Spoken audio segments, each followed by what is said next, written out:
He had been falling in the abyss some 4,000 years.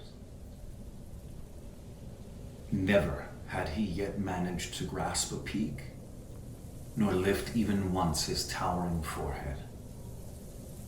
He sank deeper in the dark and the mist, aghast, alone, and behind him in the eternal nights. His wing feathers fell more slowly still. He fell dumbfounded, grim, and silent. Sad, his mouth open and his feet towards the heavens, the horror of the chasm imprinted on his livid face. He cried, "Death!" his fists stretched out in the empty dark. Later, this word was man and was named Cain.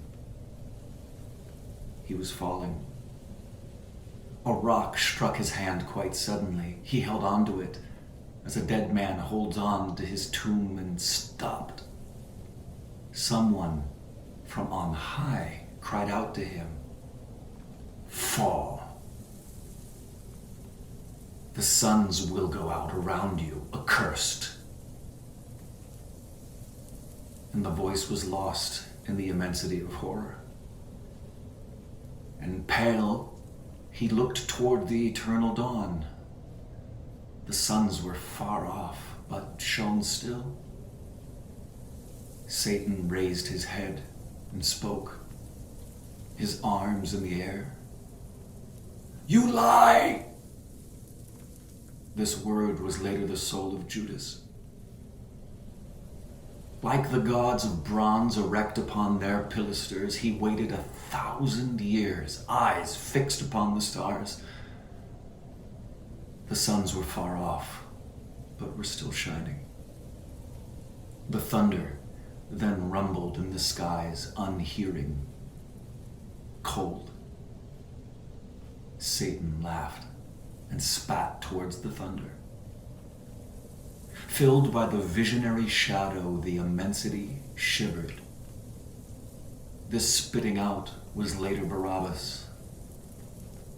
A passing breath made him fall lower still. The fall of the damned one began once again, terrible, somber, and pierced with holes luminous as a sieve. The sky, full of suns, withdrew.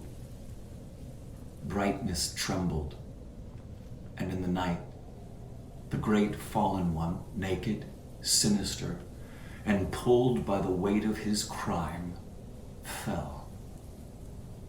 And his head, wedging the abyss apart, lower, lower, and still lower.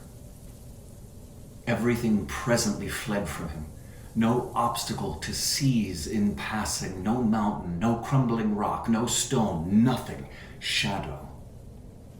And from fright, he closed his eyes. And when they opened, 3 suns only shone, and shadow had eaten away the firmament.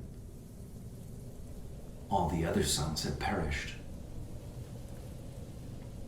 A rock emerged from blackest mist like some arm approaching. He grasped it, and his feet touched summits. Then the dreadful being called Never dreamed.